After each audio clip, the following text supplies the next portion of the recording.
DUI 7 Golden Ring, copy for traffic.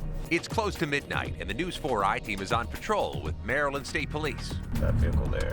looking for drivers who might be impaired. We're looking for violations indicative of impairment. I'm looking for an inability to maintain a single lane, improper lane position. We look for a weaving pattern.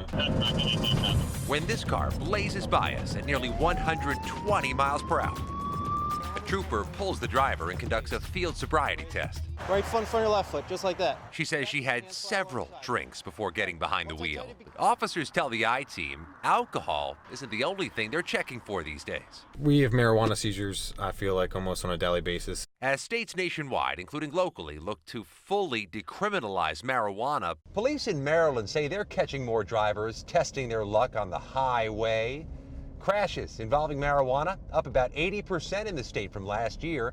Traffic violations involving marijuana up about 40%. Virginia and D.C. told the I-team they don't keep track of the number of arrests for driving under the influence of marijuana, but in the district, the overall number of arrests for driving under the influence have increased noticeably.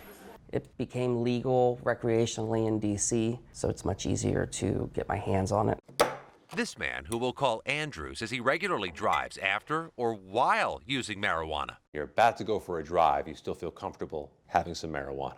Yeah, not very much. He says he suffers anxiety and typically uses a vape device, which is less conspicuous, to take the edge off before hitting D.C. traffic. But he says he knows his limit. Does it at all impact how you perform behind the wheel? I don't think it does. I actually feel like it makes me more attentive to what's going on around me. I'm driving safer, I'm driving slower, so rather do that than take a Xanax. But not everyone agrees there's such a thing as safer.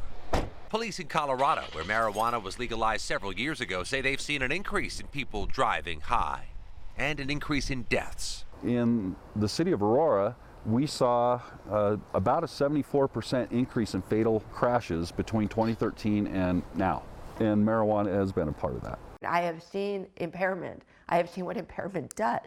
Mary Gaston had just said goodbye to her son Blake after lunch when the unthinkable happened. Just a few seconds after he left, I heard an impact, and I heard a very loud, and I heard it, and I knew instantly. It was a very traumatic death. It was a very horrific death. The driver who hit Blake had THC in his bloodstream, twice the legal limit in Washington state. He served 3 years in prison.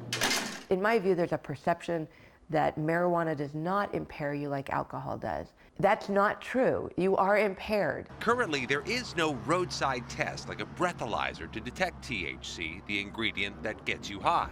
You understand the test? Back on Maryland highways, more troopers have been trained to identify marijuana impairment signs. With marijuana, we're looking for the bloodshot red, glassy eyes, dilated pupils, drooping of the eyelids, slow, exaggerated movements. Unlike alcohol, there is no legally allowed limit in Maryland for driving with marijuana in your system. And troopers say they see smokers behind the wheel, not just at night, but often in the mornings too.